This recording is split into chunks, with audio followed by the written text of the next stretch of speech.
Hi, good afternoon. Welcome to Poetry and Prose. This is our book club meeting. It is the 23rd of June, 2024, and we are reviewing When We Were Birds by Ayanya Lloyd Banwell.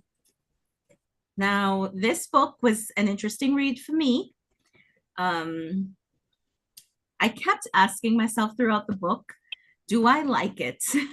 I couldn't tell. I tried because I'm familiar with the author and she's a Trinidadian author. So I tried to say to myself, if it wasn't a Trinidadian author, if um if I didn't have a connection to the author, would I like what I'm reading? Would I have liked the book? And I liked the book, but I didn't love the book. So that's my general consensus of the book. Um, Ayanya is a Trinidadian author. This is her first showing novel. And the book is basically magical realism. It deals with death and grief. There are two main characters that we follow throughout the story. Yajide, hopefully I'm pronouncing her name right, and Darwin. So Yajide, it opens with her and her grandmother's telling her story.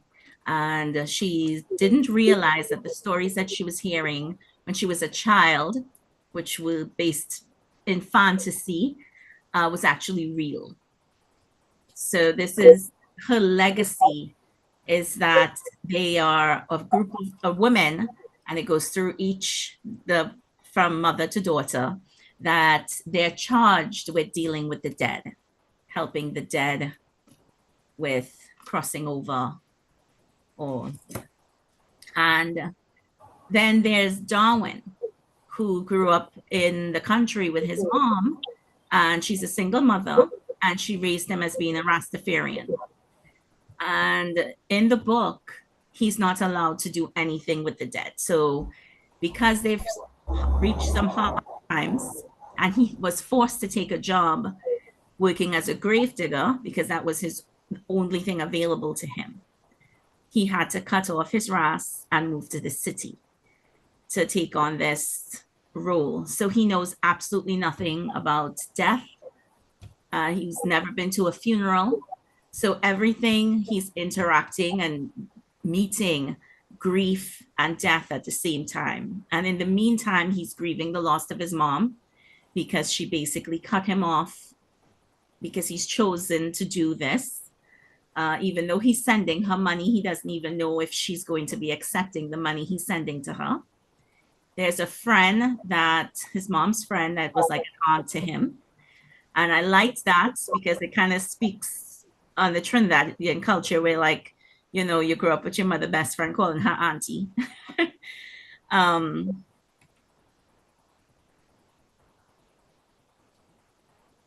Sure, just 1 minute. Krishna said he's getting some feedback. Move my phone away from the computer. Let me know if the feedback continues. So I like that little tidbit of, being slid in there. So he doesn't know if his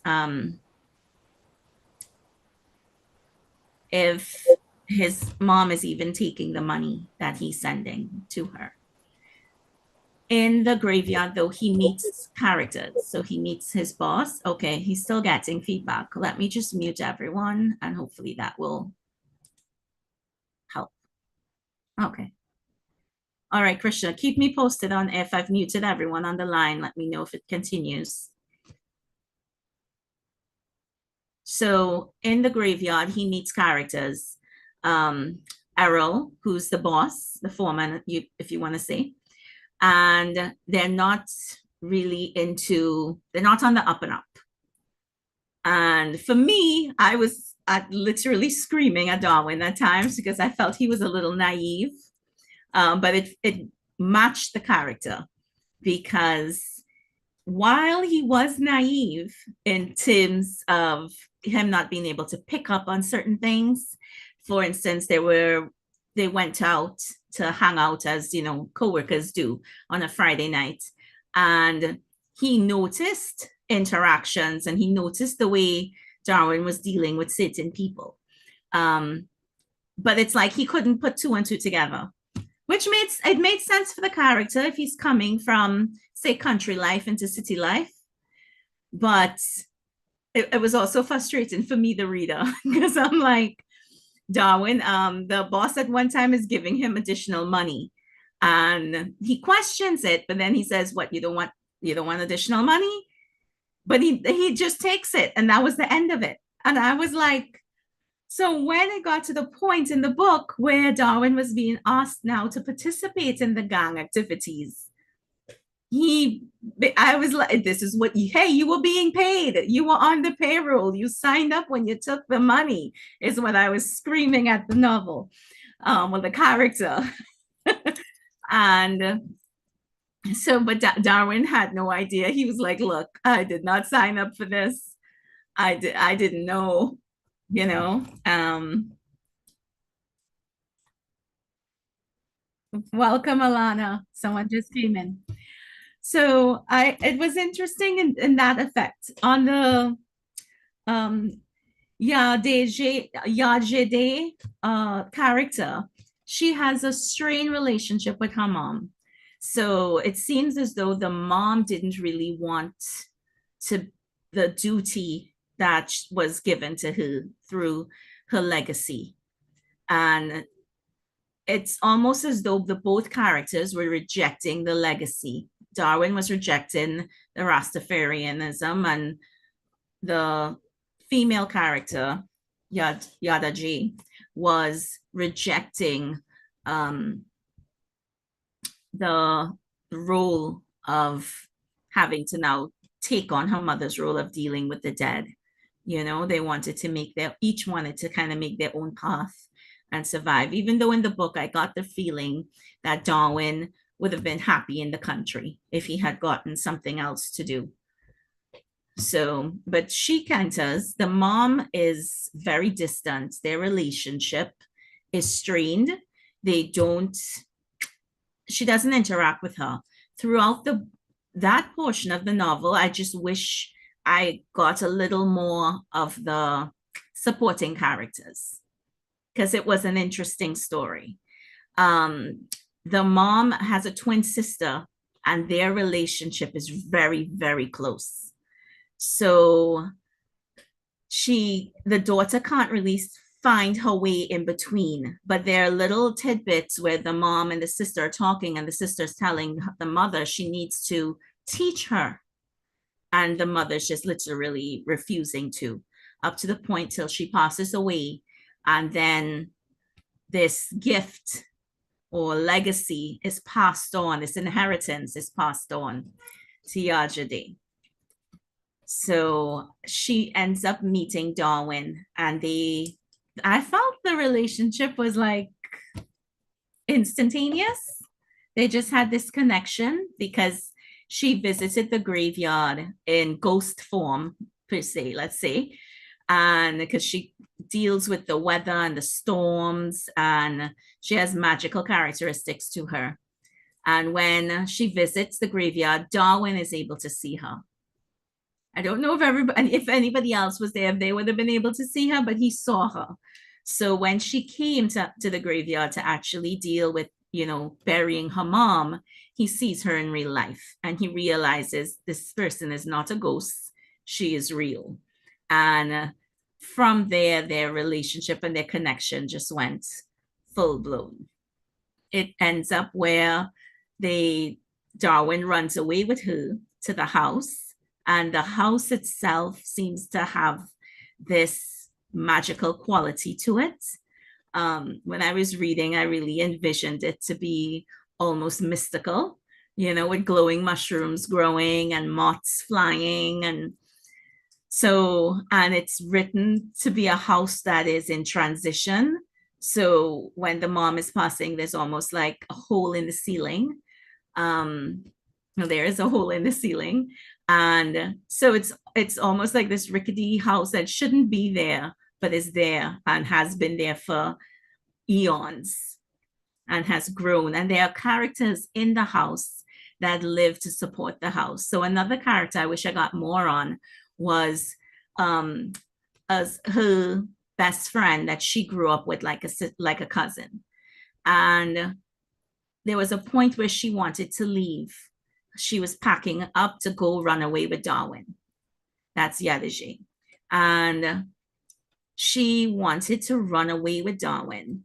And her cousin came in, well, not really blood cousin, but the person she grew up with, like a sister or a cousin, family. And she said to her, "You're being selfish. This is our, this, I have also given up. This is what we do. My mom did it, and generations before me did it, where her role in the house was really to support. So it's not just this solitary character. So it was really an interesting read. The ending was a page turner, and I thought that the characters were a bit frustrating for me, just because even her cousin said it. You have so much, but you just keep complaining about your mother didn't love you, or your mother didn't give you attention. Boo hoo, you know. And then Darwin was a mess. She had to go rescue him from what he was in the graveyard, and it was it was it was certainly a story that I feel I would love as a movie. I would love to see this on the big screen, because I could envision the woman flying into the graveyard, the storms, the moths, the symbolism come to life. I could see it on the screen. I could see it in a movie. The twin sisters, the mom talking to her from beyond the grave. I can certainly envision that. And then when you mesh that with Darwin and his naivety, and then the culture around him, I think I would enjoy seeing that on screen. So hopefully HBO someone picks it up and makes it into um, a great show, because I feel as though the story, I can see it on screen. I liked the story. It was an enjoyable read overall for myself, but I didn't love it. I have the physical book. Um, but I felt like, I would have liked it as an ebook. So, because it's not something I would go back to and read again, but it was an enjoyable read. So if you're into magical realism and you enjoy that type of thing, then by all means. So that's my little tidbit. That's my opinion. And I am yearning to hear yours, because the entire time I was reading as well, I was like, oh, I can't wait to hear what everyone else thinks. So I Googled on YouTube, and there was another YouTuber who shared her review of the story as well. So I'm going to go ahead now and share my screen just to give a bit of insight on someone else's opinion. So just give me a minute. I will share my screen.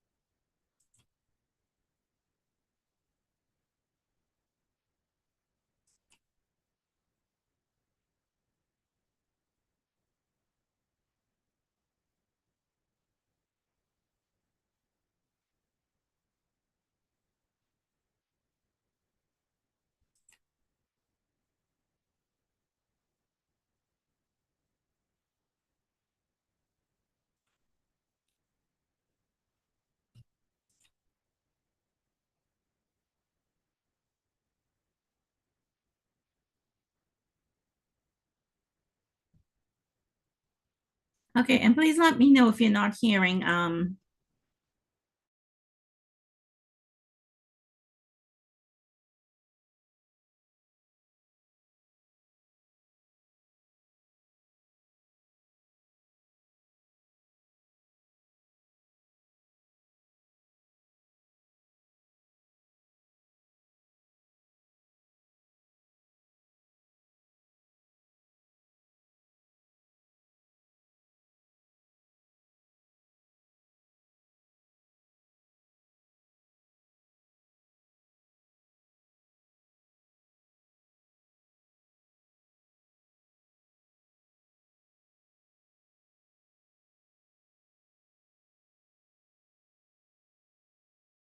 the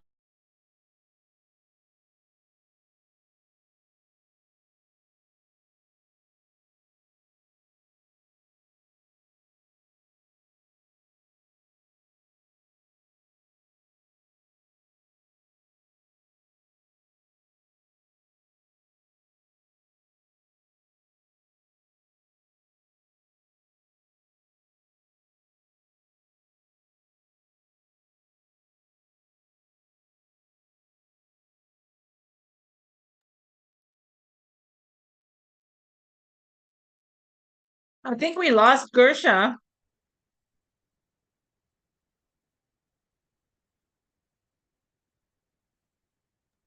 Well, I wonder what we should do. Should we go on with our readings? Yeah, she gone with the wind. Krishna, how I, have you been? all right. I wasn't seeing anything from her screen. I'm not here, Paula's hearing anything. No, yeah, we lost her. Let her come back. She's lost in space. Let her come back.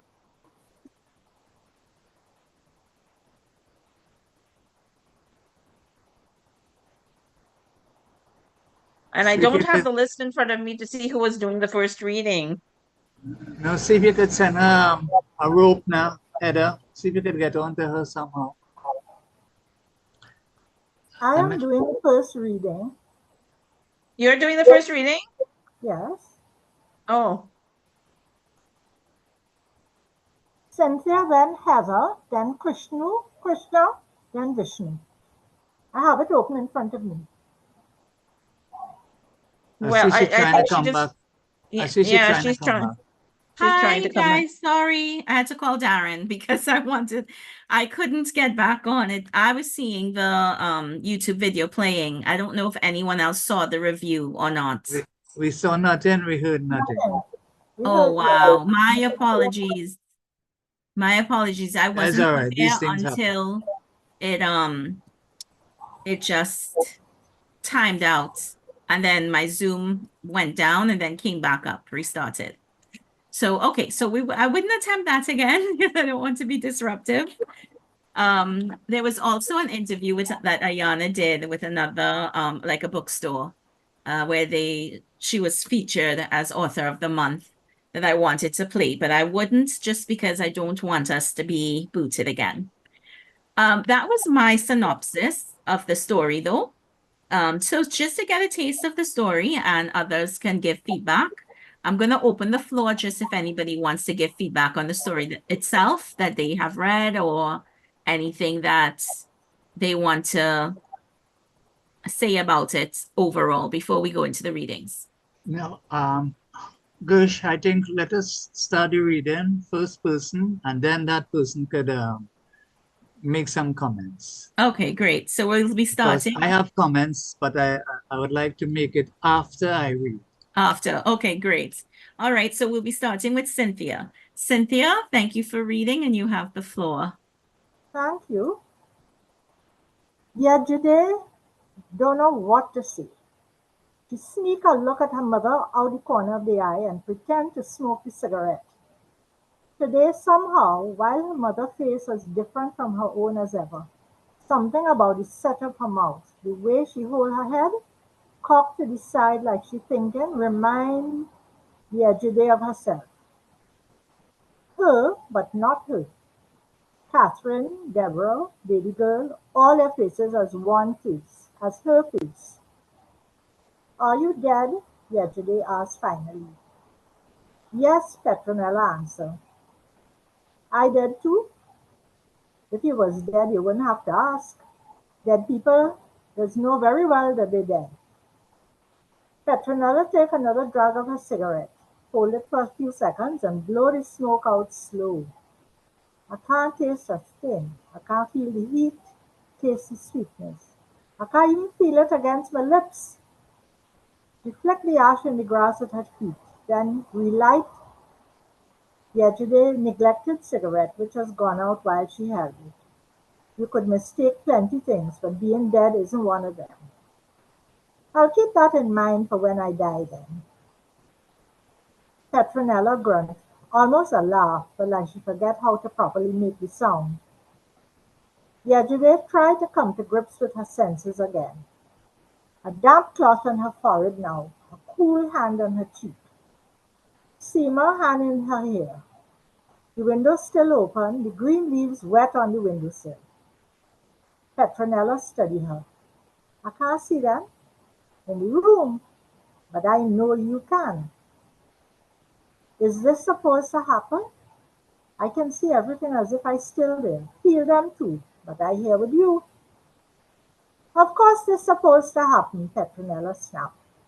Any damn thing in this whole house, in this whole family, not supposed to happen? You think we have control over anything that go on inside of here? The anger in her voice come off her like silver spikes. Yesterday, not sure how to respond. It's like she walked in on an argument her mother was having with someone else. An argument that had been going on for a long time.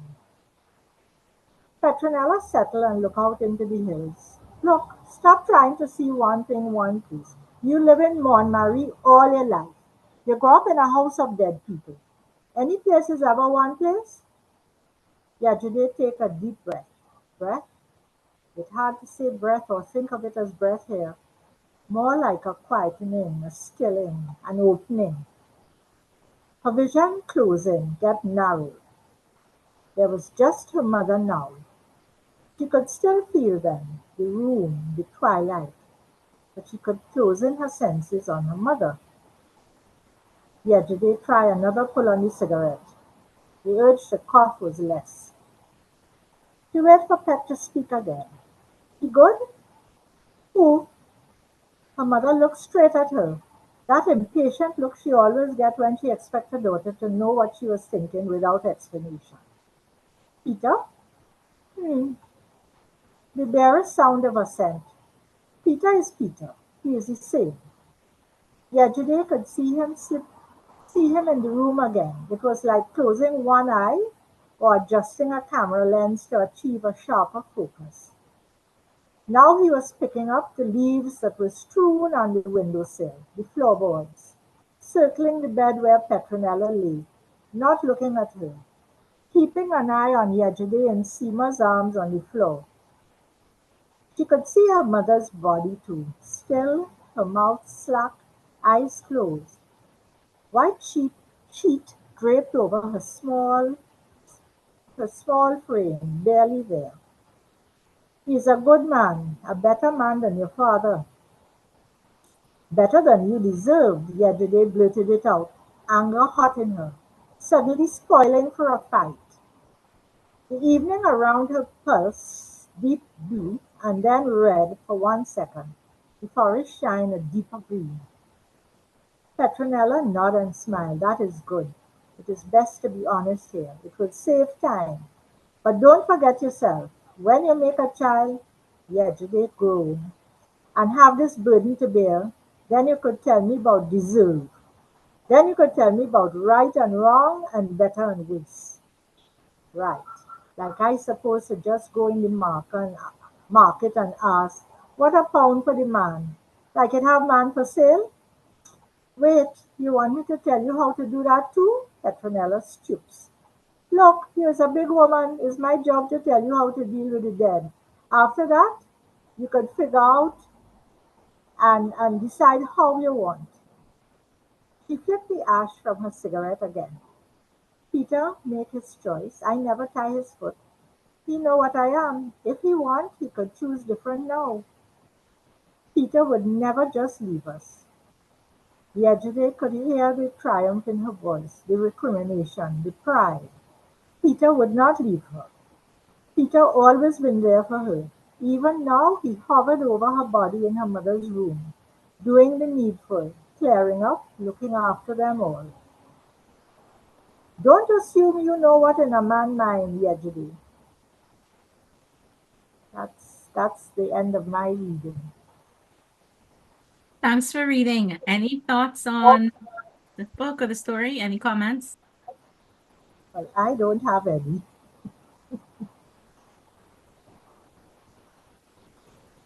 If anybody has read the book, maybe That they part Yeah, for me, that Krishna, you had a comment?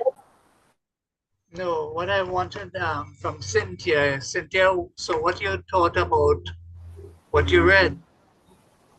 Well, Yeah, it's difficult for me to really analyze it because I haven't got the book. I haven't read the book, and that little snippet, yeah. it, Well, not really it, analyze it. it seems as though it would be interesting to know how it develops and see how the interplay of the characters work out, you know. But I am really not really qualified to discuss it because I only read the passage a few days ago. It seems as though it would hold my interest, you know, if I read the book. Well, what I saw is this is this excerpt is like initiation of Yejide, right? Part of her education is the mother and the daughter. They're the mother and the daughter. Uh, um, almost the dialogue songs almost like a dark or black comedy, where they're joking about there's humor, but about a serious issue of death, the seriousness of death, and the image of her smoking the cigarette, a casual way of treating that. Smoking the cigarette and flicking the ash. You get that image. And then there's Peter. I don't know if there's any kind of echo of Peter, the apostle, and a reference to the father figure. So there's some kind of I don't know. I don't know. Well, I don't know much of it. Um, if there's some kind of tension there with Peter and the father and Petronella, I don't know. So those are some of my thoughts just from hearing Cynthia read. Yeah. Well, the story really doesn't get into that because it's told just from the headspace of yesterday. So we don't get what's going on in the mother's mind. We don't get just only from her perspective.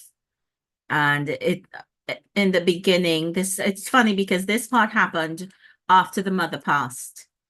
So she's Yeah, well, I speaking would to a imagine that. ghost. Yes, yes. And but in the book itself, when she was alive, she wasn't training her, she wasn't telling her anything.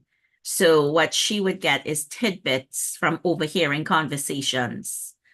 um and her and Darwin share that because Darwin's mother also didn't tell him anything about his father, and he gathered stuff through overhearing conversations and tidbits and stuff as well.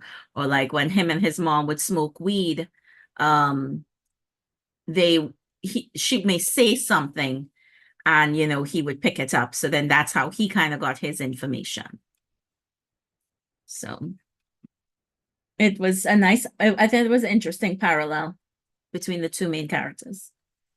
The idea is smoking the cigarette and then the weed.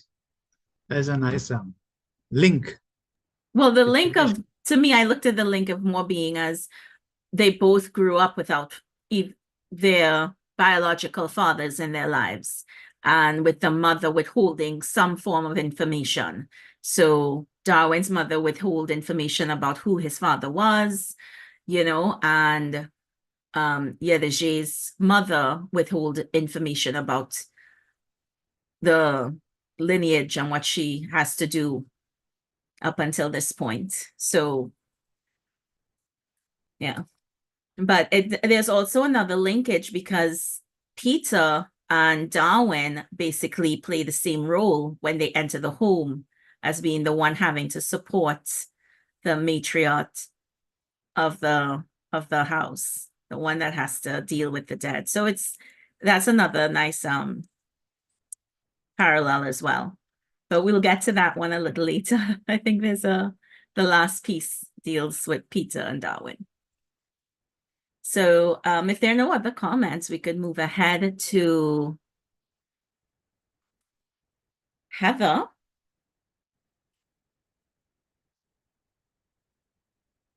Heather, welcome. Thank you for reading. Nice to be here. Now, I'm going to continue with Darwin and his mother. So these are the two other main characters in the book. And Darwin comes home and announces to his mom that he's found a job. Here goes. It wasn't a vow as much as a law, like how water does run down a mountain and not up, like how from November the sun starts to set a little bit earlier every day and the breeze get a little chill in it. Like how no matter how hard Darwin used to stay at the mango tree in the schoolyard when he was a little boy, he could not force it to bring forth fruit outside of its due season. It had no ceremony, no words he had to memorize and repeat in front of a crowd, but it was as irrevocable as high tide. All the days of his vow of separation, no razor shall touch his head. Until the time it is completed, for which he separates himself to the Lord, he shall be holy. He shall let the locks of his hair grow long. All the days he separates himself to the Lord, he shall not go near a dead body, not even for his father or for his mother, for brother or sister, if they die, shall he make himself unclean, because his separation to God is on his head. All the days of his separation, he is holy to the Lord. It had always been he and his mother, Janiah, living like their own island in the end of Dahlia Street. There was no one else like them on the street, and other than Miss Enid next door, nobody really cared. It was enough for the adults in the street to know that the boy from up the road was quiet and respectful, never bother anybody, never take up too much with the other boys. They couldn't understand why his mother didn't cut his hair and have him looking decent, but they know better than to ask Janaya her business and leave the family alone with their ways. Everybody knew Janaya was the best seamstress in the area. She was reserved, almost solemn, but all they had to do was ask, and she would sew their children's school uniforms, and when times were hard, let them pay when they could. And so he and his mother lived in the community of two. Well, three if you count Miss Enid, and he always did. Even when Janiah's hands started to twist and pain like old roots, he still see them as they looked when he was little. As she turned the pages of the Bible that she kept by her bedside table, the cloth always wrapped around her head, making a crown high atop her head. He almost never see her hair underneath it. And he used to think that her head was just shaped that way, like the Nefertiti picture she had tacked onto the wall in the front room of the house. It was right next to the photo of the doctor and the other of His Majesty and Empress Menin. Them three photos was like a trio of gods in the house when he was growing up. The conquering lion of Judah and his empress, the Egyptian queen that had been the most beautiful and powerful woman in the world, and the doctor, the crown prince of the sufferers of Port Angeles, she used to call him. It was the only remnant of her life in the city, the place she grew up from small. If it wasn't for that photo, he would have always thought that this was their house and their yard, and he had always been there. All she ever say was that she turned her back on dead and consecrate herself and her new son as Nazarites, separate, promised to Jah, in the world but never off the world. She would stroke the pages of the Bible as she read the vow to him, the razor, the locks, the dead. Her voice was soft as what he imagined lamb's wool would feel like. But when she wasn't looking, he would find a place to himself and cry long, long tears to think of his mother dead, alone in her bed, and that he would have to leave the house he grew up in because it was just he and she, and who would take her away. He wouldn't have nowhere to go, and no one would take his mother from the house where they had lived. And God would smite him if he as much as peek at her, even for one last time just to say goodbye. Miss Enid would gather him up as he sit crying on the back steps when she came out to do her washing and tell him not to worry. Your mother too damn stubborn to die. And she would stroke his head and give him a piece of pone to eat. And he would forget about the image of Janiyah lying dead in the empty house. Is all that weight on his shoulders the last day he come home to his mother. He take off his shoes by the door and meet Janiyah in the kitchen peeling green fig, steam rising from the pot on the fire. Only a few more sweet potato left in the basket on the counter. The big bag of rice reached halfway. The glass jar of black-eyed peas halfway too. Evening, Emmanuel, that is you? I bring mango for you. He pulled them out of a bag and rested them on the kitchen table. She turned to look, her voice light up. Starch? What else I go bring? She laughed and stick her cheek out. He kissed her and take over peeling the green figs. Rest yourself, Ma. She leave the pot and head straight for the mangoes. He leaned back on the counter to face the kitchen door, the green fig skin peeling off easily in his hands. And he watched her. She touched each mango and chose the brightest yellow with the few black spots on it, the sweetest one. Wipe her hands on her skirt and sink her teeth into it. Her teeth rip off the skin bit by bit, and she sucked the golden flesh until the juice ran down her fingers. He don't know Janiyah to smile too much, but starch mango always turn her into a child again, make her forget her worries a little bit. Her hands don't look twisted and painful when she eating mango, her face glowing and bright. He finished peel the fig, then the sweet potato, and the last bit of pumpkin and put them on the boil. Take a next one, Ma. He started to chop up the seasoning for peas. Onions, garlic, parsley, some shadow benny, some chive. You don't want? You know I will eat all. I bring them for you. He feel her smile even with his back turned. The kitchen quiet for a while, just the smell of starched mango, the heat from the steam rising from the pot where the provision was boiling, the seasoning sharp in his nose, the peas soaking in a bowl of water, the low hum of the radio. Gee, 2 mangoes down now. A good time as any. I get you at the office today. Praise Jah, she clapped her hands, and the laughter poured out of her mouth like bells. I tell you, you will get something. And I tell you, she rushed over to him by the stove and hugged him from behind.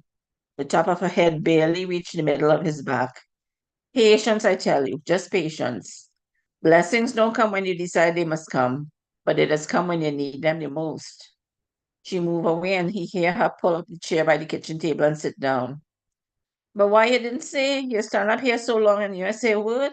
Leave that and come here and talk to me now. The second pot hot now, enough now. He pour a little oil, wait for the fine line of smoke to rise from it, then throw in the garlic and onion, stir it with the wooden spoon. The pot start to sizzle and little flecks of oil jump. The sweet, salty smell of the onions rise up. I don't want the onions to burn. He poured into the peas, stir it in with a good set of water. All right, she disappointed, but then the excitement rise in her voice again. Well, what kind of work? Where it is? They start up construction on the highway?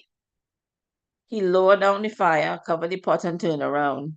She, still smiling, her fingers reaching toward the other mangoes on the table. Look, it have some coconut milk in the fridge. Don't forget it. Ma, he take a deep breath. You know how things are these days. How long I looking and can't find anything. And the lady I talk to say all she have is in a cemetery, Ma. Janiyah whole face changed now. Like rain set up sudden. The gold mango blush gone and her eyes flat and hard like slate. In a what? Her voice pitched high and she pushed back from the table. The chair scraped and clattered down on the wooden floor. She hold on to the kitchen door to steady herself. Where? Fidelis, the big one in Port Angeles.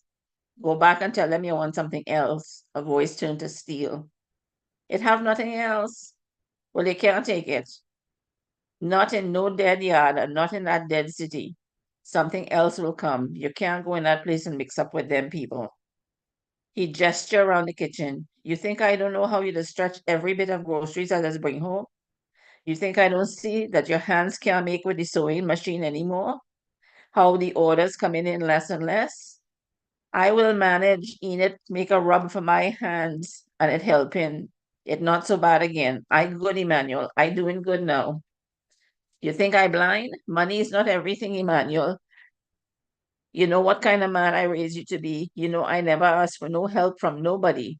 I never bring no next man in this house for him to play like he more man inside of here than you.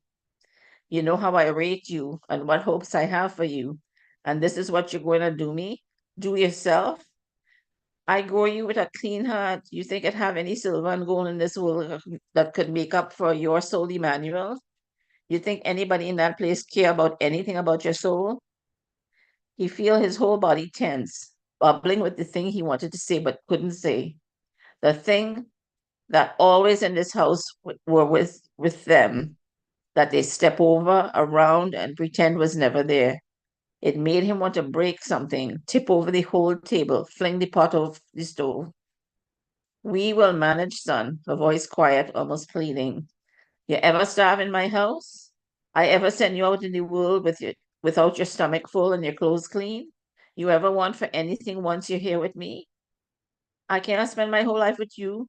The words came soft but firm before he even knew he was saying them. The slap echoed in the kitchen and his face stung. They stared at each other.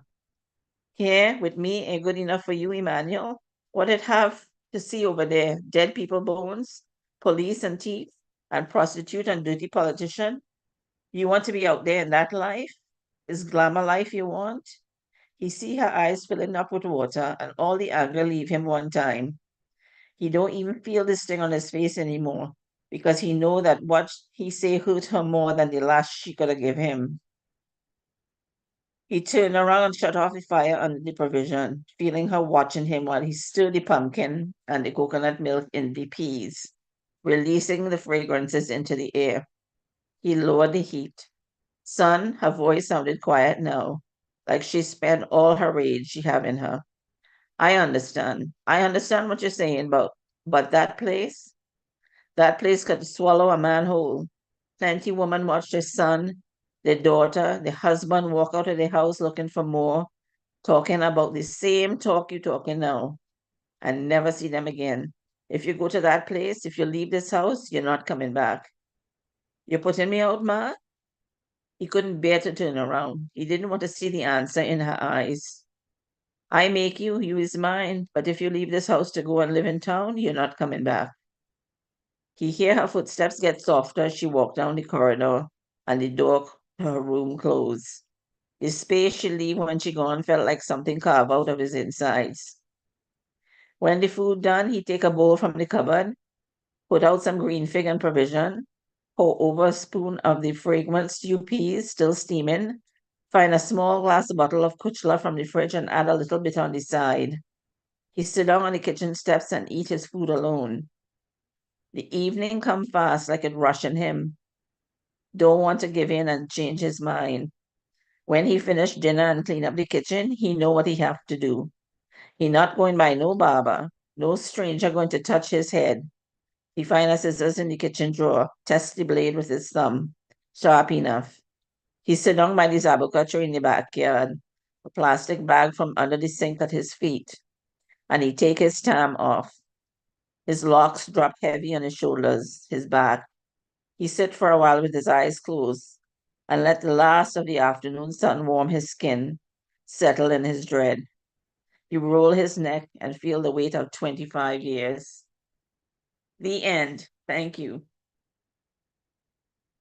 Now, my thoughts on reading this are the age-old conflict between parent and child and how those roles shift because he comes in being almost a parent to his mom as she's cooking. He takes over and you can see that he's cooked for her before because he's quite efficient, knows just what to do and brings her treats and she sits and she eats a mango just like he talks about the childish look on her face. And but then, she comes back as the parent, look what I did, how I brought you up, well, but better than that. And he wants to go out and make his mark in the world, and she just wants him to stay home. So that's what I took away from that reading, the conflict between parent and child and the interchange of roles at various times, even in that one incident. Thanks for reading, Heather. I know that was the longest piece for today, but I had to include it and I couldn't figure out when to stop this excerpt because the language, the food that was in it, typical Trini dish. And this was when he was leaving home. So this is really his turning point in his story. Any comments from anyone else? All right, well, we'll move Vish, right yes, along. now, hold on. Vish, you want to say something? Vish? No? All right. I, I could make some comments. So I'm hearing this. So this is Darwin and his mother, Janaya. Correct, Heather? Yes. Janaya. How is that Janaya spelled? I'm just Um, curious. Is it Jen, Gen? No, it's no, it's J-E. Jay, J Janaya. J Janaya. Oh, YA. Yeah. Janaya. All right. I was wondering if there's any kind of symbolism with Jen. And then Yeah. is that the same Darwin? That's the same Darwin? Yes. But Yeah. in this is Emmanuel, correct? Who's Well, Emmanuel, Yeah, his name is Emmanuel. right? Mm-hmm. What's his but full name then? What's his full name? His I, first name is Emmanuel. Oh, it's Emmanuel and Darwin. Where you get Yeah. Darwin? That's his name. Emmanuel Darwin. Correct.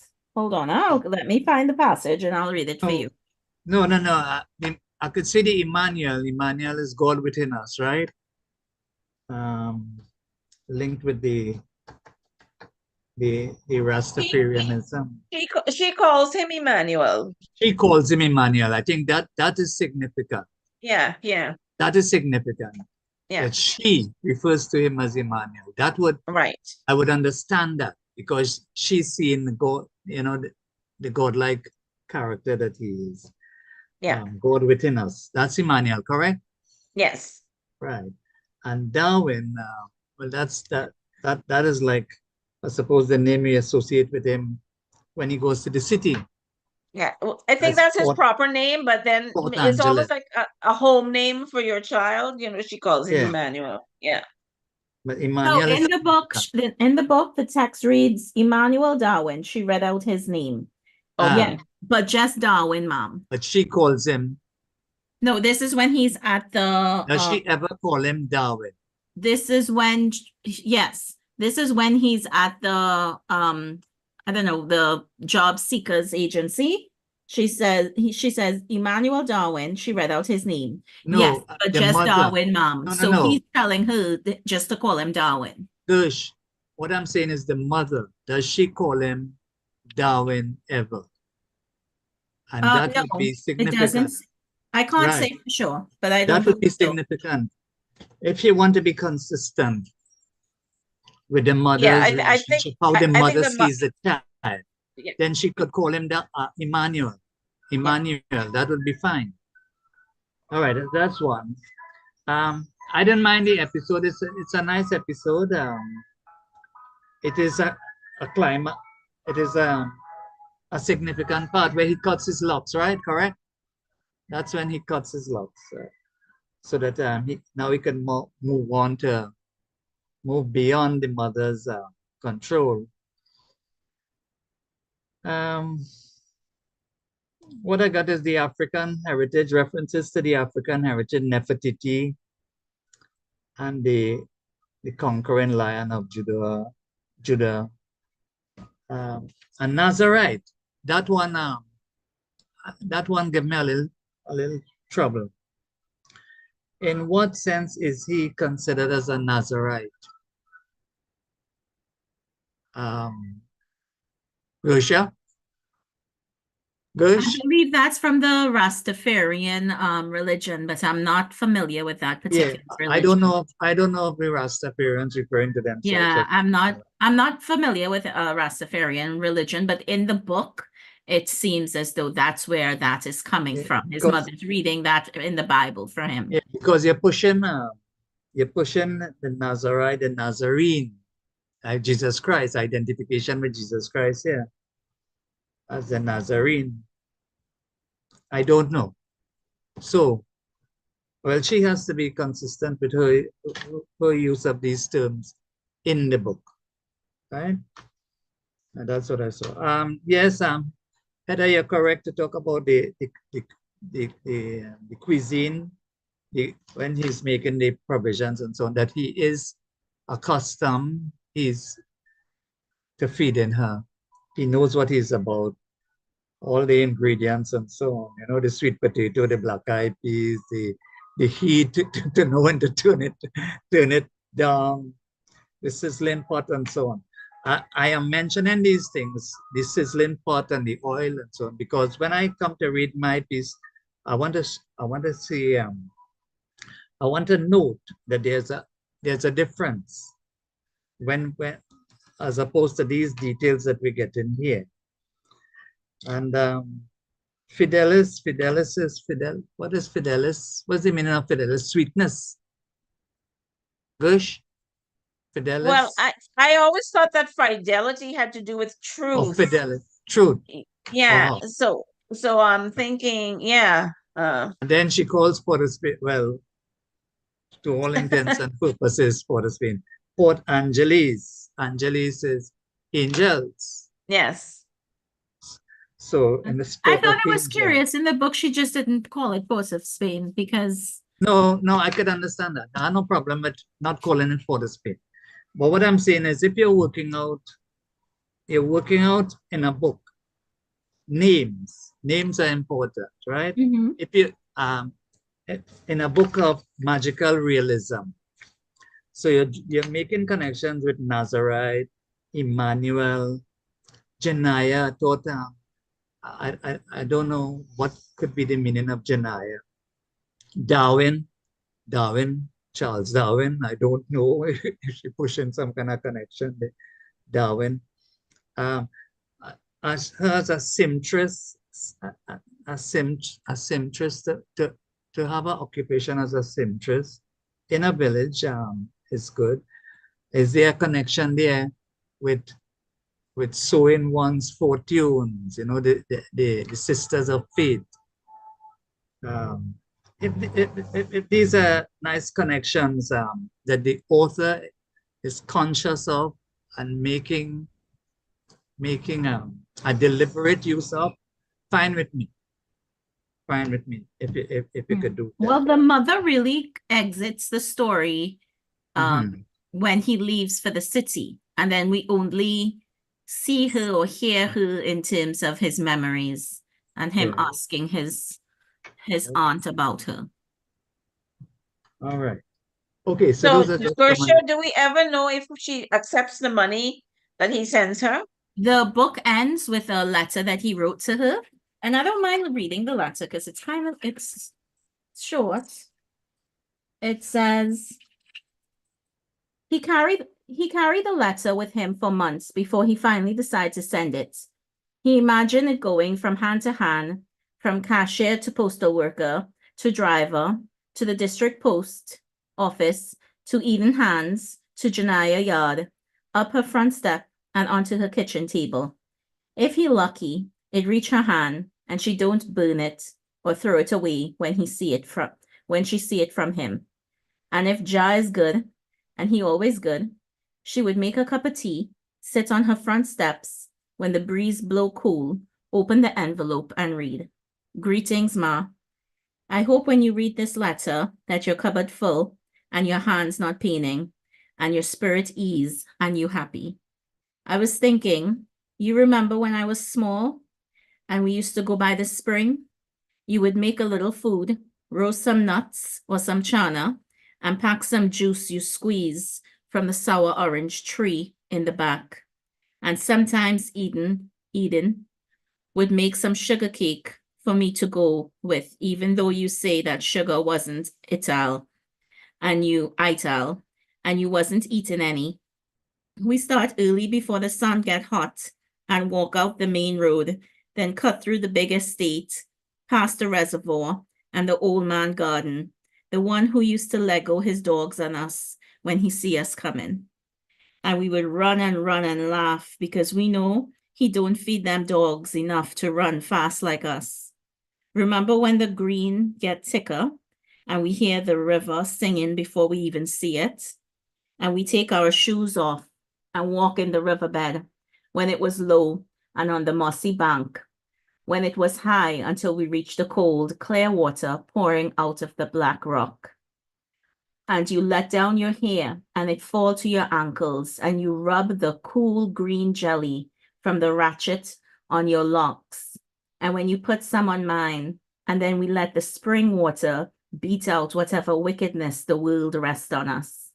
We laugh and sing and eat and sun we self like two iguana, and then bathe again before we head back. And we never had to share the spring with anybody, because as we alone used to be up so early. I just think about it sometimes. I know how you feel about me being in the city and working at Fidelis. I know you think that I am not the man that you raised me to be, but as things like going to the spring with you and feeling the water of life beating me on my head and my back, and picking mango and drinking tea in the evening, and hearing your singer sewing machine clacking all hours, and listening to you tell me about His Majesty and Samson and David and Daniel in the lion den, that make me who I am. I am still that man. But something else make me who I am too. And that is feeling that my father just go away and leave us one day and never come back. I think it kind of make you the woman you are too. And that is why I want to write you, Ma, because you should know that near the south wall of Fidelis Cemetery is a gravestone with the name Carlton Levi Springer, who leave this world and fly away to Zion in July 1998. Not long after he reached the city. That is all I know. But it changed things for me to know it. And I hope it changed something for you too, to know it. He never leave us, Ma. And I never leave you, your son, Emmanuel. That's another part of the book where when he begins to work at the graveyard, he starts seeing a character that looks like him. And he initially thinks it's just somebody, because part of his duties were to open the gate and to walk around and make sure no one was there at night, and to lock it when they close the cemetery. He ends up having a conversation with this ghost, and because it looks exactly like him, and initially he thinks it's his father, because all he knew about his father, he didn't even know his full name. He just knew she used to call him Levi, or he heard him once refer to him as Springer. But when he spoke to the father, the ghost, told him that he came to the city and got involved pretty quickly with some bad guys. And it seemed in the book as though the boss, Errol, ended up killing the father and buried him somewhere in the graveyard. So basically what they were doing was they were digging up the graves after the person's left and taking whatever of value out of the grave. So that was one thing they were doing. Another thing they were doing that was illegal, if someone died or there was, I don't know, shooting or something, they would come and they would bring the body, and Errol would hide the body. He would bury the body after hours in the graveyard.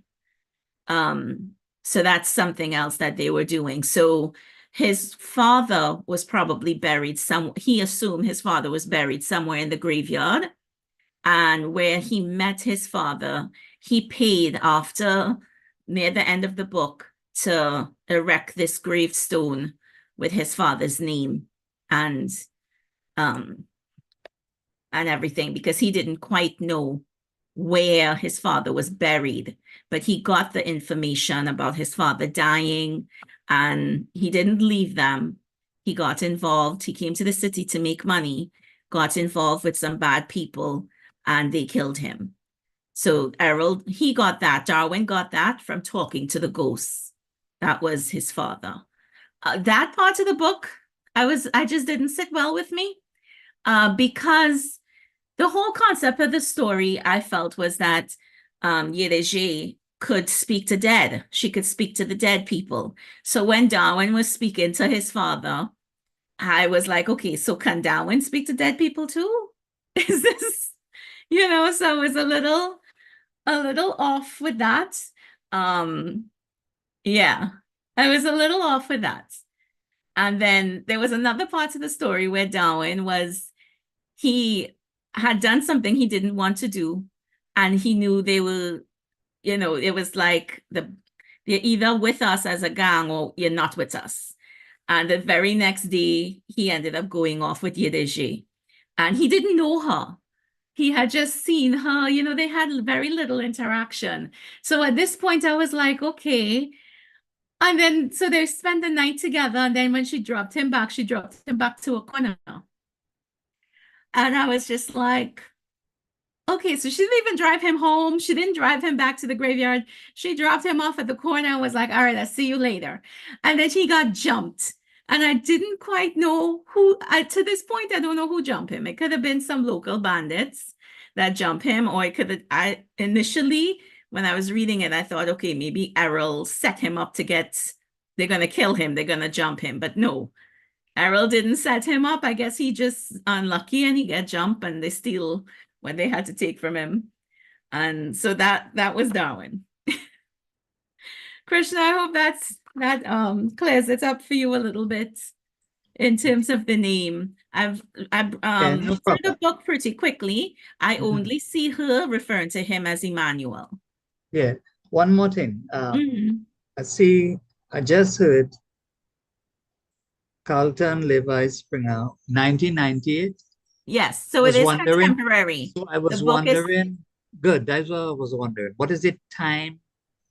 This will the be considered setting contemporary of this book? Trinidadian or Caribbean fiction, I guess they like to say. Yeah, I needed to know that. Yeah. All right. So Okay. it is said. Vishnu, you have a comment? Fish. Unmute. Fish unmute.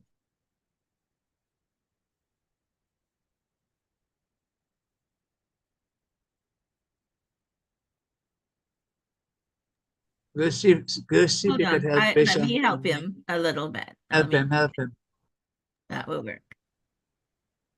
I'm sitting here listening to everybody say something, and I'm saying to myself, this book is really a book for scholars. It's not a book for ordinary people. And I'm thinking about James Joyce, Ulysses, and I'm thinking about Midnight's Children. And I thought those were the most difficult books in the world. Because it looked like Ayana has written a more difficult book. All these correct things there and link the other place. You have to actually pour over this page by page to say, okay, I could know what this is about. Okay, maybe this and Midnight Children, magical realism. I don't know. We'll see. Thank you. Thanks, Vishnu. Your comment is received. Anyone else agrees or has a comment? Yeah. For me, I don't know. I feel it was a simple book. It was a nice story. Sorry. And I felt as though Hungry Ghost had a lot more symbolism in it. If I were to compare. Well, Gersha, symbolism. They shared symbolism though, because Hungry Ghost had Kobo as a symbolism, and she used kobo as well. So in terms of the story of who the grandmother was telling the story of how they originated, the origin of where they came to now being charged with caring for the dead. With Hussein's book, I think they're more familiar with the material. So if you twist and turns pieces and bits and pieces around, we are okay. But with this one, I think it's a little more complex than that. I couldn't quite get it because he spoke to his dad, and he saw her, so maybe he can't see the dead, but I'm not quite sure at the end if he could or could not. I felt like that was an inconsistency in the book from my reading. Maybe it's not one for us. No, it's a nice story. I can see this definitely being on screen. I'll buy it for the challenge. That's for the challenge. Okay. All right. I don't know how much of a challenge, because in terms of the writing, the structure, it's easy to follow. I think the symbolism isn't that complex where you have to reread. Not once throughout the book did I find myself having to reread a chapter or reread and say, okay, what are you trying to say there? You know, it was easy to follow. So I enjoyed it from that aspect. Any comments?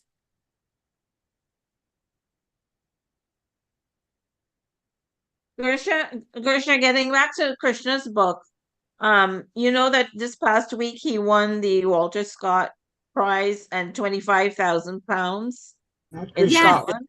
Yes, I saw that. Kevin's book. I saw that, Heather. Well deserved. That was Heather. well deserved. Well deserved.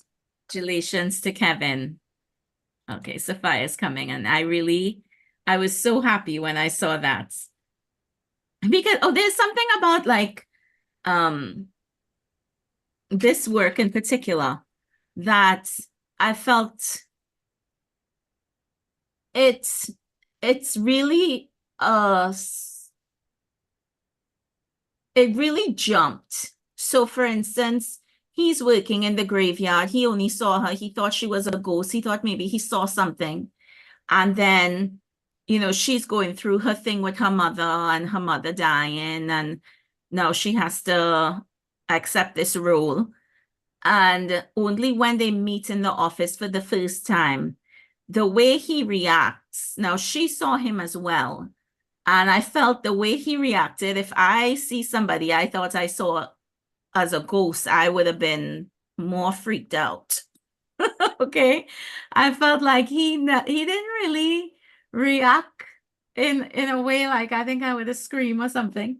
And then from there, it's as though everything happened at full speed. You know, from there they fell in love, they tell each other everything. And this is literally in a matter of days, I would say, that from him seeing her physically being an actual person.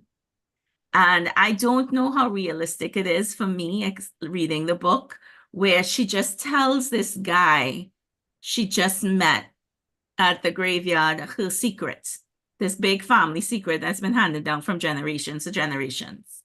I think if I was Yedajé, I would have been nervous that he might call me a witch and try to burn down my family house and stuff. So, it's an interesting read. It's slow. It's a slow burn. So it starts off a little slow, I think. And then from there, it's just like bam, bam, bam, and it escalates and it becomes a bit of a page turner. All righty, let's move on if there are no other comments to Krishna. So Krishna, we would love for you to take the floor and read your piece. And thank you for sharing so many valuable contributions today. All right.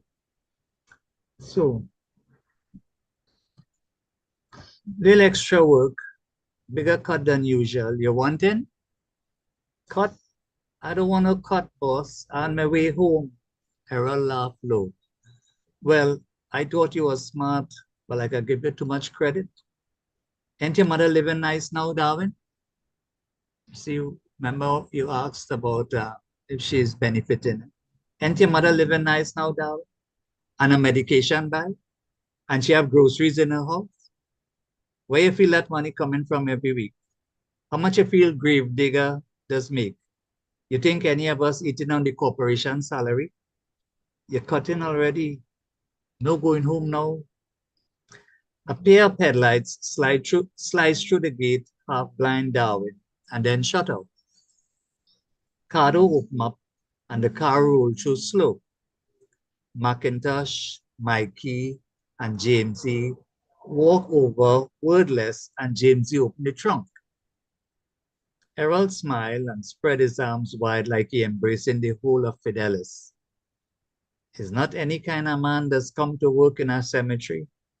From the time I see you, I know you have something in you. Same thing it have in all of us. Mikey, Macintosh, and Jamesy walked toward them with something wrapped in a blue tarp. Long, bulky, and blood. He could smell it. They handle it easy like they are accustomed. And to besides, Harold continued, who you think the police going to remember when they find Mr. Julia, when they never find Mr. Julia? Who you think they're going to look for? How your mother go feel when she find out the son is a killer? He hear the car trunk close, but can't see who closed it, and then the car slide out of gate like shadow. A white envelope passed from Cardo to Errol, who put it in his pocket. Errol reached down and picked up a shovel from the ground and threw it to Darwin. He catch it by instinct. What is that, Errol? What it is all you're doing? But he know. God he know. You ain't hear that is call me sweeper? Come na man. Come na man, Darwin. You're working in Fidelis so long, and you know are dead when you see one? They walk in a line down 15th Street. Jamesy, Mikey, and Macintosh up front holding the body. Cardo next with a torchlight. Then Darwin and Errol bring up the rear. Nowhere for him to run. Not an option anymore. Everybody seemed to know where they're going with no instructions, and they move easy through the dark pathways. Eventually, Jamesy and them stop walking, rest down the body in the tub. They're standing in front of the grave they dig earlier that day. Cardo, I think it's from Vish, Vish, if you could mute a little. Yeah. I think we get any feedback from your, right, thanks. They're standing in front of the grave they dig earlier that day. Cardo and Mikey start to move the flowers, the marigolds and the roses and the lilies and the carnations. Put them careful on the next plot along so they don't get crushed. Then Errol push Darwin toward the grave. Dig. And so Darwin dig. Do quick, Errol say. Nobody have time to be here whole night. The grave empty fast. The earth still loose. The songs of breath in and out. No one talk. He can't even stretch his brain to the evil of what he doing. Who it was wrapped up in the top. Who he crossed. He think about the boys on the block who call him boss. They know what sweeper and them does do in the cemetery after hours. What else it have in the world right in front of his eyes that he don't see? The loud thud echo in the darkness. His shovel finally hit wood. I can't. He don't even know what he's saying it. He don't even know he's saying it out loud. For the first time, he really feel like he's going to collapse. Nah, I can't. Boy, dig the effing hole now, Macintosh growled. He grit his teeth and keep going. Scrape the shovel along the length of the fork till he catch a glimpse of the wood below. The ends of ropes thick with wet dirt. Cardo shined the torch down into the hole, and Darwin squinted up at where the fellows stand above him. He can barely see their faces, the circle of torchlight like a small moon blinding him. His chest started to pump. They could bury him here too, knock him out with a shovel and just cover him over. It takes everything in him to stay calm and not try to claw his way out of the grave. Rope, Harold voiced cold. Darwin peeled them from where they lie, tangled on the lid of the coffin, rough and gritty, heavy with soil, and tossed them up one at a time. Finally, Jamesy reached his hand down and dragged him out. The fellows form up around the hole. Each one take hold of one rope end and they pull, heave the weight of the coffin like the weight of all the world. The torch lie on the ground, shining toward the grave, but the scene around them, dark, and Darwin feel more than see the coffin rise to the surface. They slide it into the solid earth. Right, boys, first thing first. Harold reached for the torch and shine it toward the coffin. Jamesy and Mackintosh pick up two long pieces of iron that Darwin didn't notice before, wedge them under the lid and press down. The crack of the lid, the creak as they open it in the quiet dark, nearly make his knees buckle. What the hell they doing? He don't want to look, but Errol swing the torch beam onto the body like a spotlight. Is a man. Face like wax, perfect and terrible. He could have been asleep, except when people sleep and there's still something of them in their face. Eyelids flutter, mouth slightly open. This face just still, frozen, nothing in him at all. Jamesy squat down and stick his hand in the coffin, searching around for something. One by one, he pulled them out. A small silver box, a roll-up wad of $100 bills. He passed them to Mackintosh. Push his hand under the man collar, a gold chain. Lift the man head and unlatch the clasp at the back of his neck. Check the man hands. Rings. He pull each one out. One stick too tight. He pull and pull. Turn around on the man middle finger till it pop off. Hand it all to Mackintosh. Now he pat down the man's whole body. Pass his hands down his legs, chest, arms. Dies a day. Done. Not bad, Harold. Mackintosh helped Jamesy to lift the lid, rest it back on the coffin. Come, boy. Nearly done. He hold out the rope again, almost sound apologetic. They lower the coffin back into the hole, and then Darwin step away, exhausted, shaky, sick. He wanted to be as far from the grave as possible. The back of his ankle brushed the tarp, cold and slightly sticky on his skin. Take the legs, Harold tell him. Everything slow down. Darwin feel like he moving through quicksand. Can't get control of his limbs. Don't even know how to start. He stared at Harold. Mikey pushed past him. Too quick now, man. We wasted night. He grabbed one end of the shape on the ground, heave it up casual, rough, like lifting a bag of flour. Darwin reached down, numb, and lift the other end. They stumbled to edge of the grave. Drop him. And Darwin let go. The body hit the side of the grave as it go down. Earth tumbled down with it, then a horrible muffled thud and silence. They shoveled back earth back into the hole. Everybody helped now and the work go fast, but the quicksand feeling still there and Darwin shoveling and sinking, shoveling and sinking. Halfway through, he looked up from the barrow and see Errol standing at the head of the grave. He not digging. He not even watching them. He's sorting out the bills they find in the man coffin, checking the envelope Cardo gave him. He put a chain in his mouth and bite it hard to see if the gold real. He nod and slip it into a small bag along with the rest. The grave filled and they cover it back with the flowers. Errol distribute the cash, hand the gold to Mackintosh. When Errol offered to Darwin, he can't even move his hands, can't take it. Errol walked up to him slow and pushed the money in Darwin's shirt pocket. The money felt hot, like it burning a hole in his chest. He heard himself asking Yejide, what you see when you see me? What kind of man you see? Right, that's that excerpt. Anybody first? Hi, I just want to say two things about Mr. Julius. Mr. Julius was the first grave that Darwin had dug, right? It was his wife that passed away. And he sat there even after closing and was in grief. He said he couldn't leave his wife. They'd never spent time apart. And Darwin, it's his first day, he felt sympathetic to the man. He's ended up saying, well, he didn't want to kick him out. He said, I will just put the little, close the gates, but it will be open.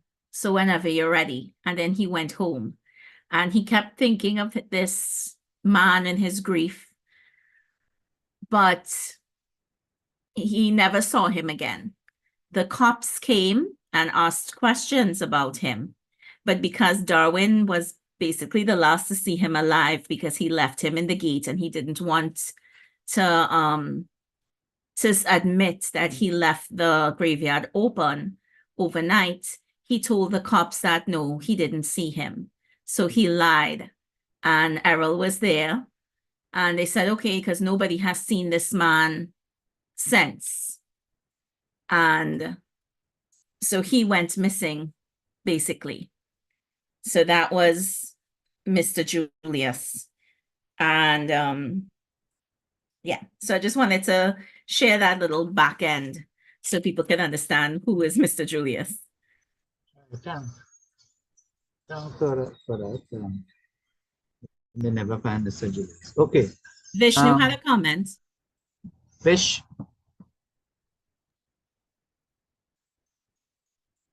you had a comment? Yeah, okay.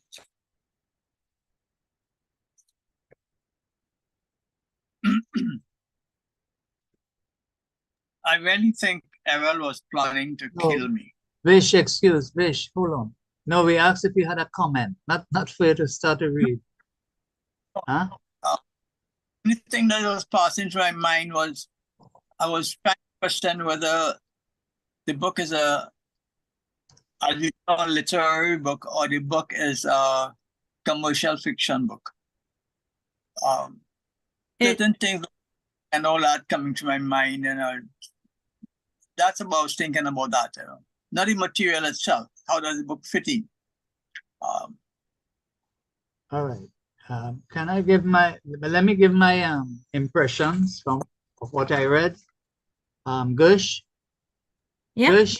Yes. Can I give my impression? Okay, so one of the first thing, of course, is the use of the language. She's using the vernacular. She's using the dialect in the way like Selvan pioneered the use of it, right?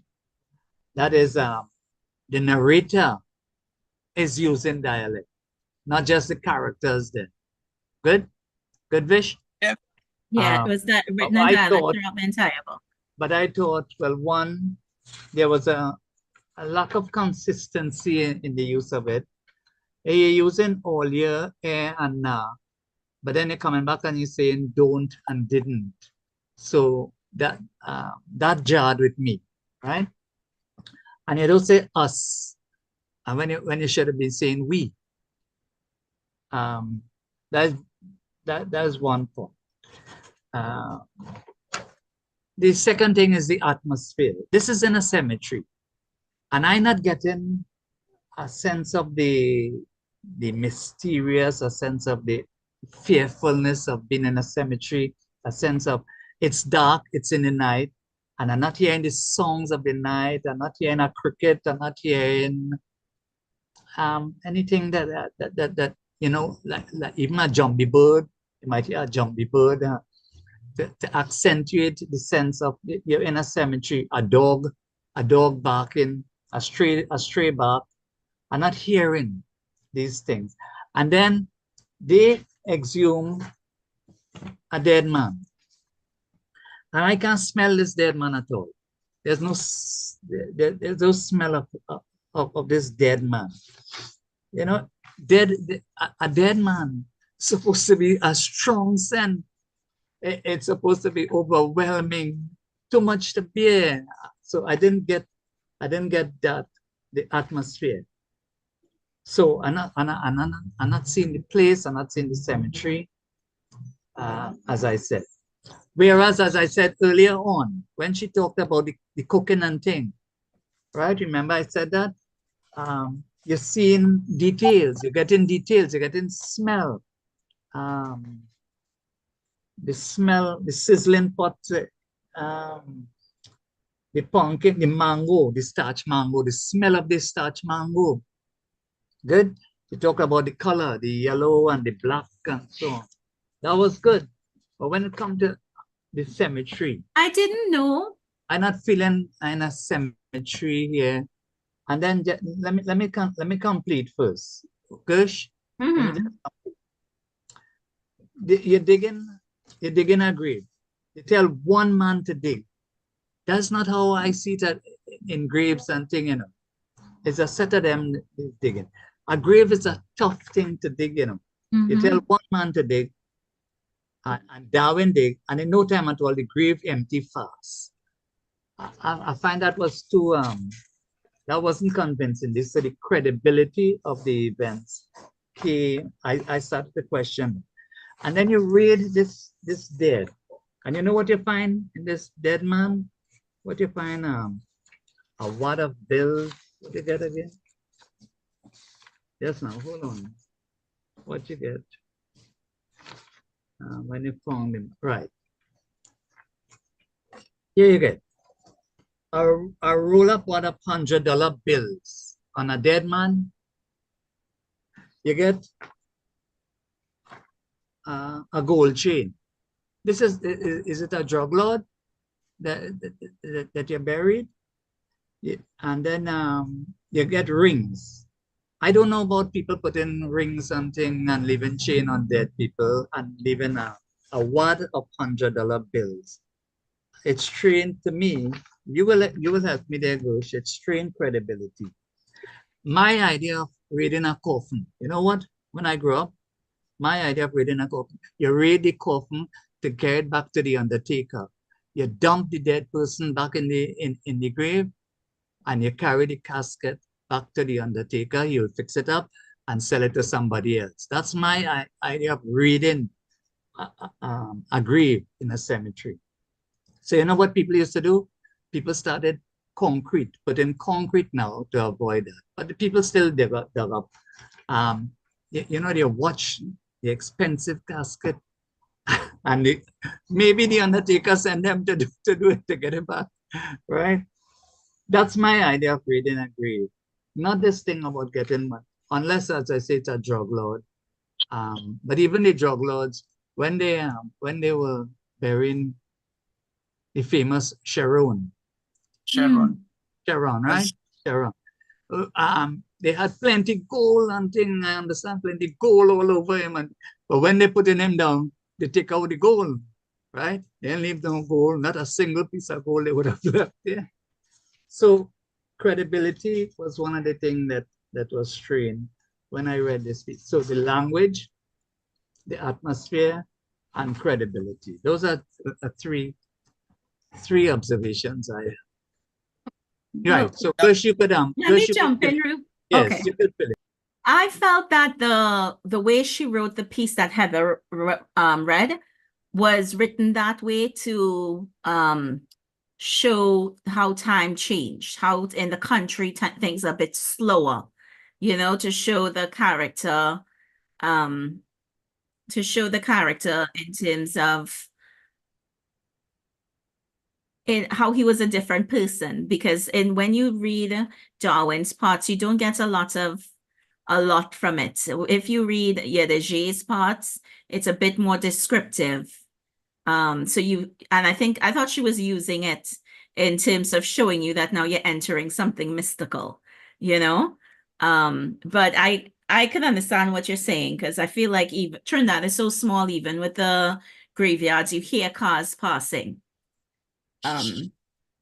when you're there. So yeah. I could understand that. And what in about- terms of the digging up the grave and taking the money, and if the money's left or not, Which I money? have Which absolutely no money? idea. Who put in a set a wad of $100 bills? I don't know, but I like the idea. You found that I credible? felt that Errol was genius to be like hiding the dead bodies in the graveyard, because who would look? You know, most of the times crimes would be discovered when they discover a body. But to be hiding it in the graveyard with other right amongst the dead, I thought Errol was a genius for that. So I saw that more along at the lines of being how he could have made his money as opposed to just digging up the dead and taking what the family left. But no, I don't have no clue, Krishna, if people just do that or not do that. Vishnu, I see you want to say something. Jump No, in. Next thing I was saying, if we suspend some kind of belief about literature and thing, the story is going to work. But I agree with Krishna, because the same thing going through my mind: is it commercial or is it what? What is it the person is writing? Or and you leave out this and you leave out that and you leave out the other, but the story is going to work. But then I don't have the benefit of reading the first chapter or the second chapter to see where you anchor the story. So Yeah, I think the one thing I missed about the graveyards too was like the vagrants. At least if it's based in Trinidad, where I felt like, you know, part of his job was like to make sure nobody was left in the graveyard.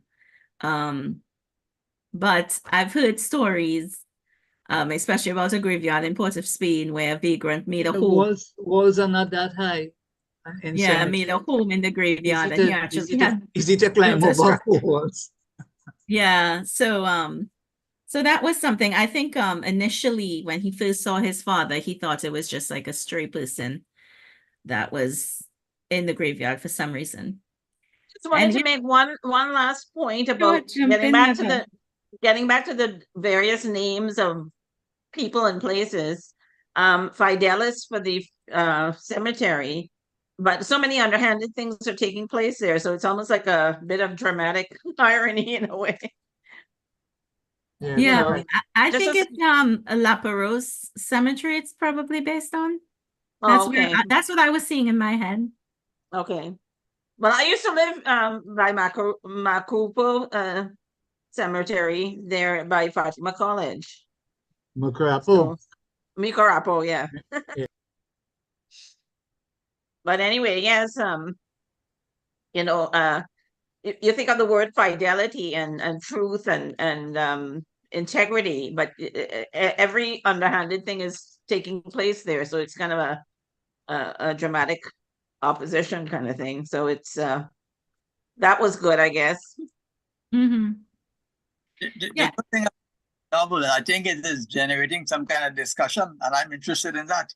Well, to me, I want to read a little bit because you see, me and Darwin, we were fallout because I like people to be realistic. And maybe this is a part of the Trini culture because, you know, we just say one thing and then do something else and nobody never know, but everybody does know. And okay, so I just want to read this shortly and then we could go into Vishnu's piece. Okay, I'm going to jump around a bit. He almost didn't recognize Errol, so this is when they're going out. So this was written, the piece Krishna read was written after he had already met Yedajay and realized she was a real person. This is before, right? So he hasn't met her yet. He hasn't dug up any dead bodies or anything yet, but he's still taking money. So he almost didn't recognize Errol. The old man came out of the admin building looking crisp. He even take a shave, slick back his hair, little bit of gray at the temples, no dirty overalls, suede shoes, brush, shirt clean and looking new. Mike and Jamesy clean up too. Darwin changed out of his overalls, but he can't afford no fancy clothes like them fellas. He have better things to do with his money than that. The thoughts start to get him a little bit nervous. He hoped they're not going someplace on the waterfront, the way Errol dress up. He never went to no place like that. but the rest of the fellas look casual enough, so he feeling a little better. Your passport stamp, Macintosh? Jamesy laughed. Joanne gone out with she sister and the children by their grandmother. Both we passport stamp tonight. They walked out of Fidelis into the evening. Darwin locked the gate behind him. He take one last look inside, scan the road, reaching away into the dark. You expecting somebody or what? Errol asked him. How you peeping back in the cemetery so? Just checking. You ain't had no business in there right now. Play fast and make your thing have business with you now. Come. Errol clamped Darwin on his shoulders. So I'm going to skip ahead, right? So they walk through the streets to the establishment they're going to. Darwin fall in step with Mickey. Is everybody know Errol or what? Everybody who need to know. Everybody who need to. Mickey smiled. He looked around at the boys, Cardo and Mikey, like twins, although they don't really resemble at all, pacing almost in time with each other. Same haircuts, clothes nearly identical. Macintosh tall, like the leaning lampposts that they pass on the street. Jamesy like a shadow behind him. Somehow in the streetlight fair, he start to watch them fellas and wonder about their lives. If, like him, they have things that they hide in. Soft cells that they don't want anyone else to know. The streets get narrower and the street lights fewer. Water runs slow in the drains and piss stains on the walls. They in the old quarter now, stone buildings, board houses, standing since before century change, old men sitting on long wooden benches smoking cigarettes, a table pull up outside, another bar with some fellas knocking cards.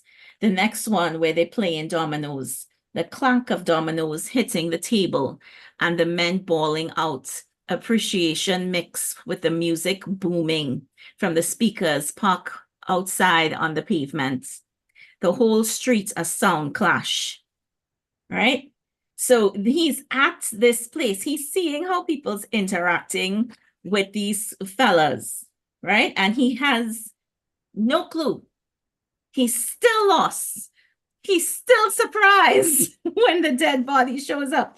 And I don't understand. Here's another part where they said they moved through the room, cool, and the crowd part for them.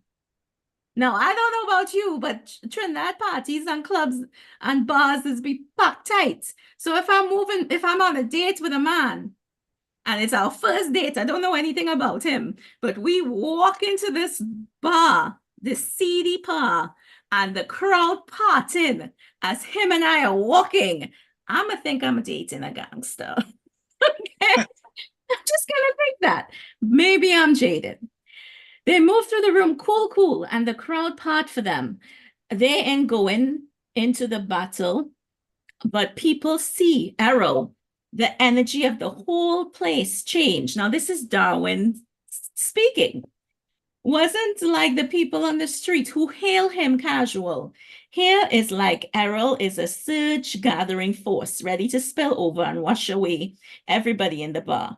And Macintosh and Jamesy, and them riding the crest of it, and Darwin part of it too. Right? And this is where I'm like, Darwin was part of a gang and he didn't know.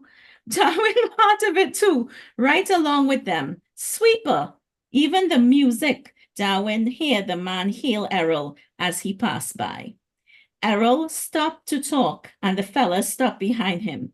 The man tall, nearly tall like Macintosh, but he broad like a fridge, and even in the low blue light, the gold around his neck and on his fingers glint. Sweeper. Anyways, so I'll stop there, but it's just a little taste of why I felt, how could Darwin have not known? I know he from country. And that's the premise, but how could he have not known?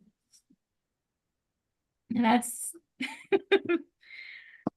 that's my little share. If there are no comments, we'll move on to Vishnu for him to read his piece.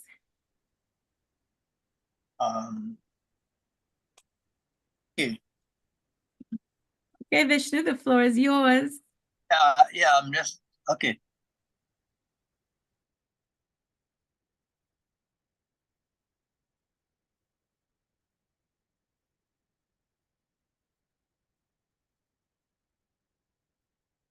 Okay, so we're just waiting for Vishnu to unmute and start his piece. But yeah, so there are parts of the book I really enjoyed, like that part, but the entire time when he got shocked and he was so scared to dig the grave and see the body, I didn't know how he couldn't know. Initially, when I read that portion, I thought perhaps they were hiding drugs or something in the graveyard. I didn't realize they were burying people.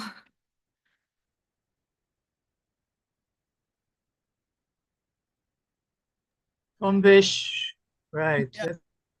Okay. Hi, we can hear you. Do you want us to There's a see? video.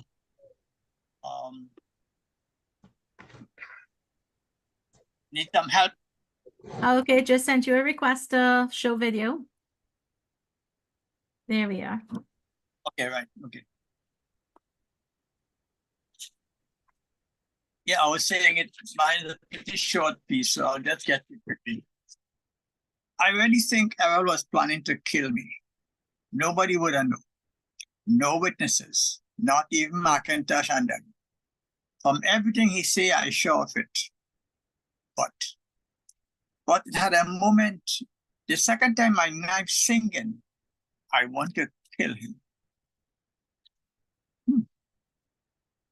Mr. Homer passed the spliff to Darwin. Darwin, you're a man. You're human. And all of we have a right to fight for our own life. What else he was going to do? Dead to be polite? It's not that he wondering. He just speak gentle with his closed eyes. Is it, Darwin? It's just when the dead come, Jai tell me what happened. They take him away. I wondering, I worried. If it's because I wish him dead. If it happened because I wanted them to do it. Mr. Homer started to laugh. It rang out in the evening air. I sorry, son. I'm not laughing at you, really. Let me lay that question to rest one time. You go be with us for a long time, so best you know this now. We don't have no power here. Dead neither. The power belongs to the woman. The dead don't listen to us. The dead listen to them, and they listen to themselves. From what you tell me, that man been running this hustle long time, and Petronella didn't give no even 2 damns. Sorry, Peter. No offense. He glanced over. None taken. So if that is what troubling you, son, you could let that go. Let it go. Darwin nodded and passed the spliff to Peter. He feel a little better. What about your old man? How you feel these days about your father? Sometimes I'm not sure I see him at all. The doctor say I had a concussion. Could cause hallucination.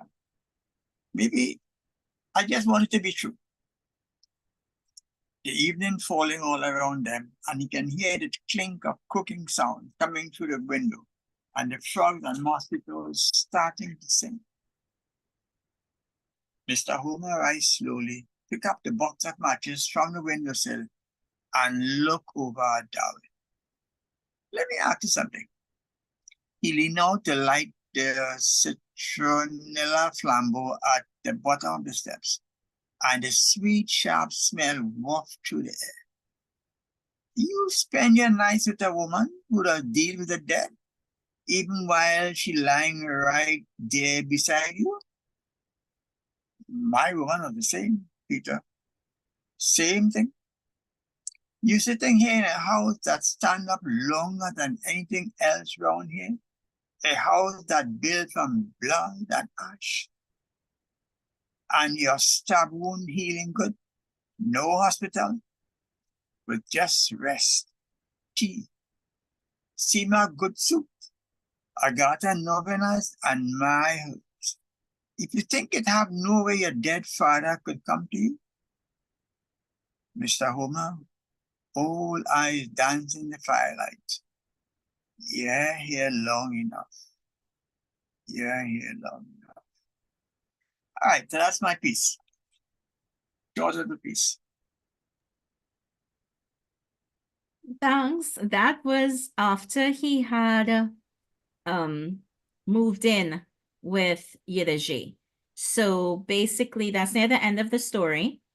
After he realized and he had to bury the body, and he realized he didn't want to be a part of this, there was a showdown in the graveyard. Him and Yiddish, because they told each other everything when they first met. Very strange, but okay. Decided that they were going to run away together again after they first met. But that was just instantaneous, crazy people.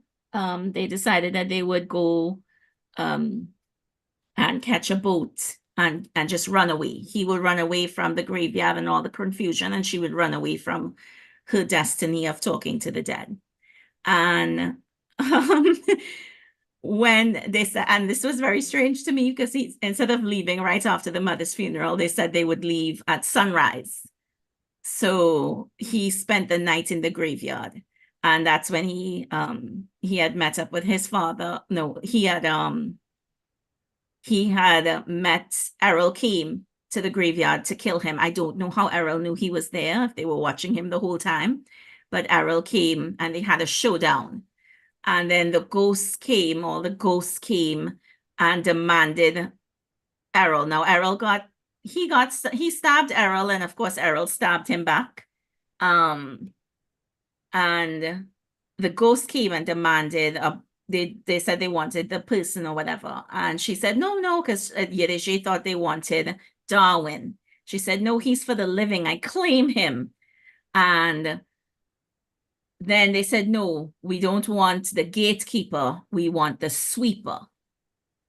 And the ghost I'm thinking the ghost killed him, or they pulled him to hell, or I don't know how that happened. I don't know what happened to his physical form. I think that's where we just have to release any form of reality and say, great, enjoy the story, enjoy the ride. And then, yeah, so then she took him back because he was injured. She took him back to the home, and they got him better. So basically, they took care of him. He didn't go to the hospital or anything. They took care of him with herbs, with soup, and okay, so here it is. Peter, same thing. You sitting here in a house after that stand-up with your stab wound healing good, no hospital, with just rest, tea, sema, good soup, agatha novenas, and my herbs. So that's how he healed from his stab wound. And so it just kind of says the mystical things about the home and the family he's now connected with. So yeah. Any other comments? So that's just where it was in terms of framing Krishna. So when they had that conversation, he was in the house, and he was healing. And she had accepted her destiny of having to deal with the dead. What I found was strange was that he noted that Petronilla, who was her mom, just knew about it and just did nothing about what was happening in the graveyard, which I thought was interesting because I guess when she took on her destiny, but she really never took it on from beginning to end. She didn't teach her daughter. And I guess she also didn't do her responsibilities to the dead. And it was interesting because at the funeral, everyone was talking about her as being, an entrepreneur and a businesswoman, and how many people she helped in the community. So this was at her mother's funeral. So it seems as though she was a good person if she's helping people in the community and she's running her business. but she just never really did her part, or I guess what she was supposed to do as being the keeper or this person that speaks on behalf of the dead. So any other comments, Krish? Any closing Yeah, comments? well, closing comment. I like the title. That's about all. Good. Yeah. Okay. Yeah. Vishnu, closing comments? No, thank you. I'm all right. Heather? Well, I like my piece only because of all the food and the I thought details. your piece was beautifully written. Yeah. But living away from Trini, the food appealed to me because you don't get green fig here at all. Is that so? No, Even in and the Chinese places, even in the no, Chinese not market. in my part of Canada. Like where Motilal is in Toronto, you could get everything. You could Okay. get the Trinidad Guardian How the far same day of away from you from publication. Toronto? Pardon? How far Oh, away? about 1,500 miles. Ah. I'm on the east coast, just above Nova Scotia. Mm-hmm. Yeah, so it's the older part of the country. The country started in the east and moved west, and so we're in the older parts, and they don't get anything here, believe me. No Caribbean food stores and stuff. Okay. Yeah, so when I went to visit Toronto, my family, they got some goat meat for my parents, and we had to bring it down here for my parents to cook. But my Mhm. in-laws were aghast. They were mortified because I don't know what they thought about goat meat, but they never heard of it ever. But you know, every day I just think, I wonder why daddy bring me here behind God back, really. When I say I am behind God back Canada, people think I'm in Toronto and Montreal. What am I talking about? But they have some rural places here. And then, for example, you're talking about the Caribbean and ethnicities, and so, in the different islands. For Mhm. example, people here, there's no differentiation between Negro and Indian. In Mhm. this country, if you're black, if you're brown color, you're black. There's Mhm. only black and white. That's it. So there's no delineation between. Well, I different. noticed that being like having lived abroad, I noticed that abroad in the Caribbean kind of melds a bit more because there's just so few of us. Yeah. So when you have a Caribbean restaurant, whether it's Jamaican base or Trinidadian base or Guyanese base, we all going, right? They just slap the tin Caribbean on it. But living in Trinidad, you could definitely see the difference. So like I live Chagonas and I have a Jamaican restaurant in Chagonas. It's not the same food. It's similar. I get it, but it's not the same. Well, we had a Haitian restaurant here. It didn't last long because the Canadian whites have no clue, about anything with a little But Haitian seasoning food in is it. different than our food. Well, they claim in roti is theirs, you know. So Yeah, yeah. and I am so insulted, but anyway. Oh yeah. Wow. I don't think you'd be insulted until you taste some American roti that they call roti. It's quite interesting. There's a meme going around with the doubles, and the cucumber is actually just a cucumber cut up like in chunks. And they put it at the side of the doubles. And it's a hilarious meme because people are saying, oh my God, no, no, tell me no. Tell me you didn't do this. Cynthia, any last comments Oh, about the book? I'm doing. Yes, No, off now. All right. no, I have enjoyed listening because I haven't read it. Neither So have I, I Cynthia. sit, I sit at your feet. What's that, Krishna? I say I haven't read it either. I just Oh read my my piece. God, no, you are a real literature person. I am a language person, you know? I see, I see.